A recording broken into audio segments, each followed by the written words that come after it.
નમસ્કાર, હું પારુલ સુથાર PSSM blessing પરિવાર અમદાવાદ ગુજરાતથી તમારી સમક્ષ you can heel your life પુસ્તકના આજના ઓડિયો નંબર 18માં પ્રકરણ નંબર 14માં હવે આગળ શરીરના બીજા અંગો કઈ રીતે કામ કરે છે તેના વિશે ચર્ચા કરીશું. હાથ ઉપરનો ભાગ આપણી શક્તિનું પ્રતીક છે, તો હાથના નીચેનો ભાગ આપણી આવડતનું પ્રતીક છે. આપણા હાથમાં જોઈન્ટ્સ આપણી જૂની લાગણીઓ સંઘરી રાખે છે અને કોણી દિશાઓ બદલવા માટેના લચીલાપણાનું પ્રતીક છે. શું જીવનમાં દિશા બદલવા માટે તમે લચીલો સ્વભાવ ધરાવો છો અથવા તો જૂની લાગણીઓ તમને એક જ સ્થાને ચીટકાવી રાખે છે? હાથના પંજા વસ્તુને પકડે છે, વસ્તુને અંકુશમાં રાખે છે, વસ્તુને મુઠ્ઠીમાં બનાવી જાળવી રાખે છે. આપણે ઘણીવાર આંગળીઓ વચ્ચેથી વસ્તુઓને સરકી જવા દઈએ છીએ. ક્યારેક વસ્તુને વધુ સખત સુધી પકડી રાખીએ છીએ. આપણે ક્યારેક હાથ વગા, ક્યારેક બંધ મુઠ્ઠીના, ક્યારેક ખુલ્લા હાથના, ક્યારેક કંજૂસ આંગળાના, તો ક્યારેક વસ્તુ સરકી જાય તેવા આંગળા ધરાવતા હોઈએ છીએ. ક્યારેક આપણે બધી વાત સંભાળી લઈ શકીએ છીએ અથવા ક્યારેક આપણે કશું જ સંભાળી શકતા નથી.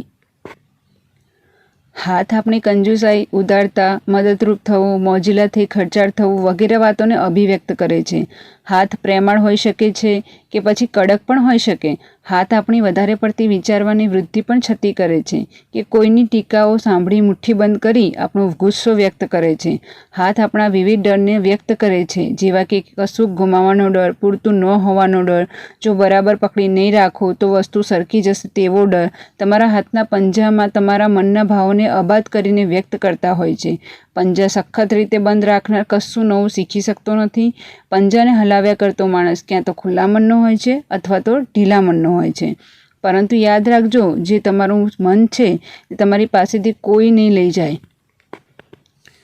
દરેક આંગળીઓ અર્થ ધરાવે છે. આંગળીઓમાં સમસ્યા હોય તો તમારે રિલેક્સ થવાની જરૂર છે અને ભૂલી જઈને વ્યક્તિ કે વસ્તુને માફ કરી દેવાની જરૂર છે. જો તમારી પહેલી આંગળીઓમાં કાપો પડે તો માનજો કે હાલની પરિસ્થિતિમાં તમારા અહમના લીધે તમે ગુસ્સો અને ડર અનુભવી રહ્યા છો. અંગૂઠો માનસિકતાનું પ્રતીક છે અને તે ચિંતાને સૂચવે છે. પહેલી આંગળી અહમ અને ડરની સૂચક છે. વચલી આંગળીને જાતિના અને ગુસ્સા સાથે સંબંધ ધરાવે છે. જ્યારે તમે ગુસ્સામાં આવી જાઓ ત્યારે વચલી આંગળીને દબાવી દેજો અને તમે જોઈ શકશો કે ગુસ્સો ઉતરી ગયો. વચલી બે આંગળીઓ હોય છે. જો કોઈ પુરુષ પર ગુસ્સો આવતો હોય તો જમણી વચલી આંગળીને પકડી રાખજો અને જો કોઈ મહિલા ઉપર ગુસ્સો આવે તો ડાબી વચલી આંગળીનો પકડી રાખજો તો ગુસ્સો ઉતરી જશે. વીંટી પહેરવાની આંગળી મિલન અને દર્દની આંગળીની ગણાય છે. ટચલી આંગળી કુટુંબ અને બાહ્ય દેખાવ માટેની હોય છે. પીઠ આપણે ટેકો આપતી સિસ્ટમનું પ્રતીક છે.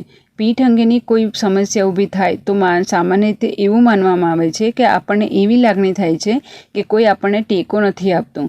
ઘણી વખત આપણે માનતા હોઈએ છીએ કે આપણે ફક્ત આપણી નોકરીનો ટેકો છે અથવા કુટુંબનો અથવા જીવનસાથીનો, જ્યારે વાસ્તવિકતા એ છે કે આપણે આ સૃષ્ટિનો સંપૂર્ણ ટેકો છે, આપણા ખુદના જીવનનો ટેકો છે. પીઠનો ઉપરનો ભાગ લાગણીપૂર્વકના ટેકાના અભાવનું પ્રતીક છે.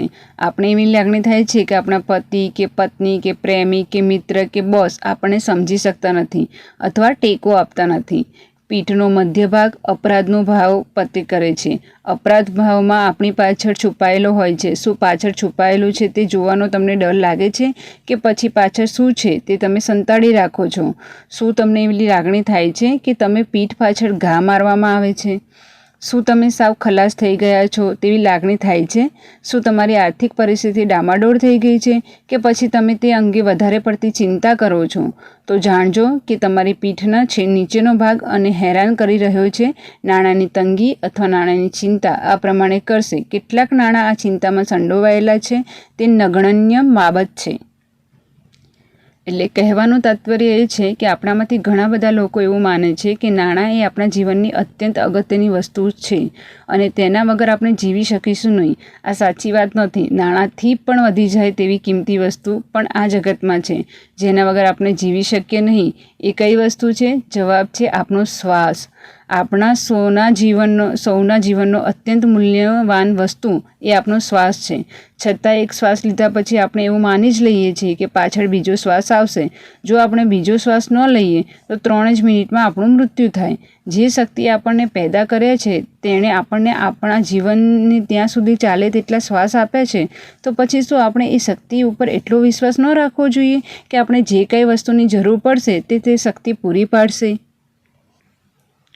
ફેફસા આપણી જીવનની અંદરની લેવાની અને બહાર કાઢવાની શક્તિનું પ્રતીક છે. ફેફસામાં કોઈ સમસ્યા ઊભી થાય તો તેને અર્થ એવો થાય છે કે આપણે જીવન અંદર લેતા ડરીએ છીએ અથવા આપણને એવી લાગણી થાય છે કે આપણને સંપૂર્ણપણે જીવન જીવવાનો અધિકાર નથી. સ્તન માતૃત્વના નિયમનું પ્રતીક છે. સ્તન અંગે કોઈ સમસ્યા થાય તો માનવું કે આપણે કોઈ વ્યક્તિ, સ્થળ, વસ્તુ અથવા અનુભવને વધારે પડતું માતૃત્વ વહાલ આપી રહ્યા છીએ.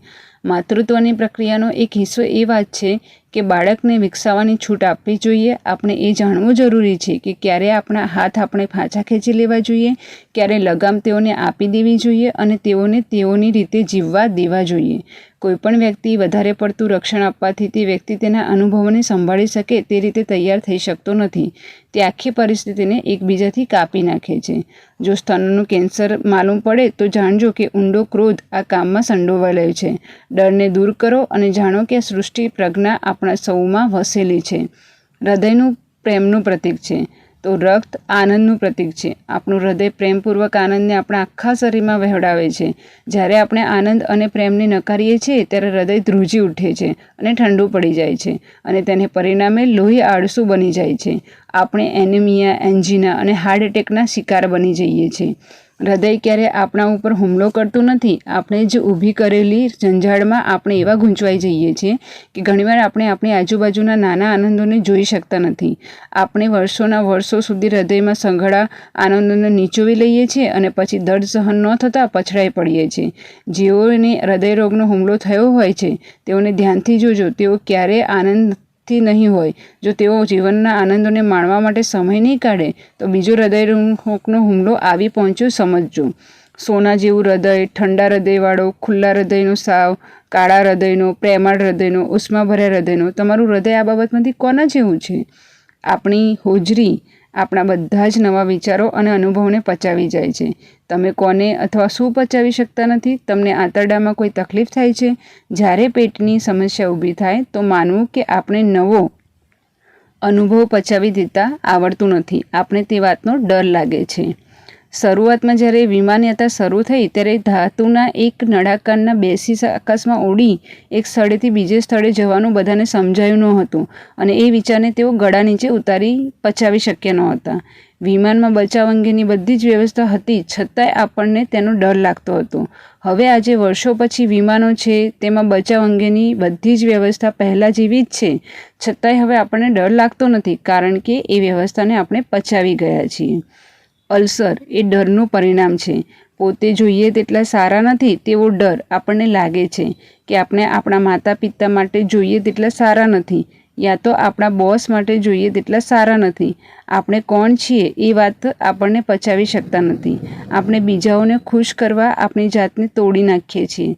આપણી જોબ ભલેને ગમે તેટલી મહત્ત્વનો હોય પણ આપણી જાત માટેનો અંદરનો આદર સાવ નીચો છે. આપણને બસ એવો ડર હોય છે કે આપણી કોઈ વાત તેઓ જાણી જશે તો. આપણે જ્યારે સ્ત્રી કે પુરુષ હોવાની લાગણી સારી રીતે અનુભવતા હોતા નથી અથવા આપણી જાતીયતાના પ્રતિબિંબ થતી જોઈએ છીએ અથવા આપણે આપણા શરીરને ગંદુ અને પાપી માનવા માંડીએ છીએ ત્યારે ઘણીવાર આપણને ગુપ્ત ભાગની સમસ્યાઓ ઊભી થાય છે. આપણા શરીરનું દરેક અંગ તેની ખાસ કાર્યપદ્ધતિ દ્વારા જીવનને અદ્ભુત રીતે વ્યક્ત કરે છે.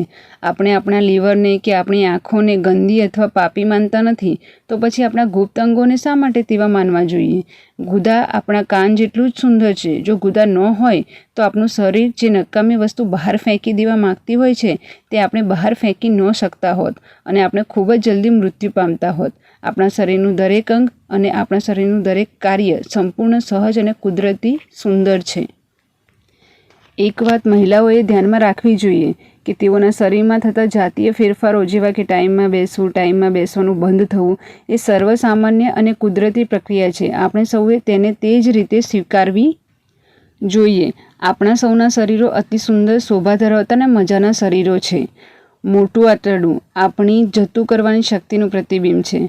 જે વસ્તુની હવે જરૂર નથી તેને છોડી દેવાની શક્તિ આપણું શરીર હંમેશા સ્વર સંવાદ અને જીવનના વહેણમાં હોય છે. શરીર ખોરાકને લે છે, પચાવે છે અને પછી વધેલા ખોરાકને બહાર ફેંકી દે છે. આ બધું કામ મોટું આંતરડું કરે છે. આપણા કેટલાક ડર આ બહાર ફેંકવાની ક્રિયામાં બધા ઉત્પન્ન કરે છે. આપણા પગ આપણને જીવનમાં આગળ લઈ જવાનું કામ કરે છે. પગની સમસ્યા ઊભી થાય ત્યારે મોટાભાગે આગળ વધવાનો ડર હોય છે અથવા અમુક દિશામાં આગળ જવા માટે મનમાં અવઢળ હોય છે. આપણા પગથી આપણા ક્યારેક સરસ રીતે દોડતા હોઈએ છીએ તો ક્યારેક આપણે આપણા પગને ઘસડાતા હોઈએ છીએ.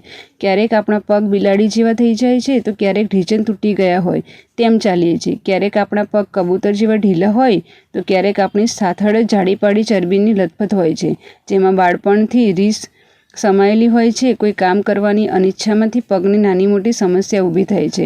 ફૂલી ગયેલી નસની સમસ્યા પાછળનું કારણ એ હોય છે કે જે સ્થાન કે નોકરીને આપણે ધિક્કારતા હોઈએ છીએ ત્યાં કામ કરવું પડે છે. એ નસો આનંદને વહેવડાવવાની શક્તિ ગુમાવી બેઠી હોય છે. આજના આ ઓડિયોમાં આપણે અહીં વિરામ મૂકીએ છીએ અને હવે પછીના ઓડિયોમાં આપણે પ્રકરણ નંબર 14માં શરીરના બીજા અંગો વિશે ચર્ચા કરીશું.